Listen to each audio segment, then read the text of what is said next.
Hi, welcome to Julia's Embroidery. This is one of the monthly stitches that I'm adding to YouTube each month, and it's called a Pekinese stitch. This is a fun stitch for embellishing. You can do it in a straight line or you can create a circle with it. It requires two different stitches. So what I've done here is started a row of back stitches. So basically you create a stitch and then you come up a stitch length ahead, and then you go back down in the hole that you formed with the previous stitch. So I'll do one more of those and then I'll show you how to make this straight stitch into a Pekinese stitch. So there's your line, and as I said, this could be a circle also. So I'm going to switch colors. You could do this in the same color, or you could change colors like I'm going to do. So you come up just below that first stitch that you made, and I'm using two strands for both this line and this stitch that we're going to add now. So you come up and you're going to skip a stitch, and then you're going to go underneath, and then leave a little loose tension there, and then you're going to come back down the one that we skipped.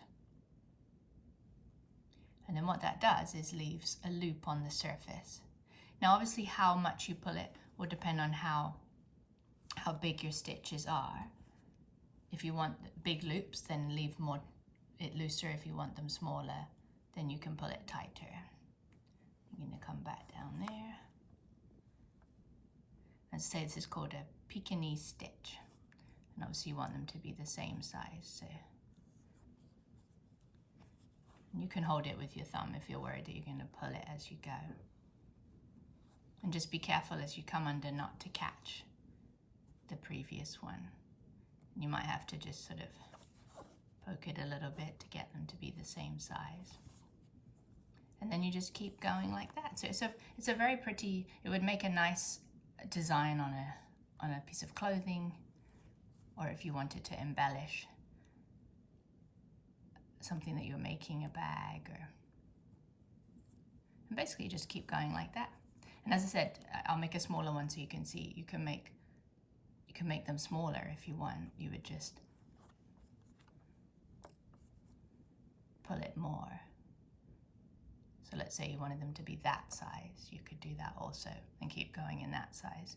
But the main thing would be to keep them even so that they're the same size, so that it looks pretty. So that's the Pekinese stitch with a back stitch, which is a form of straight stitch holding it down. And as I said, you can do it in a circle, you can do it in a straight line, and you can do it in different colors.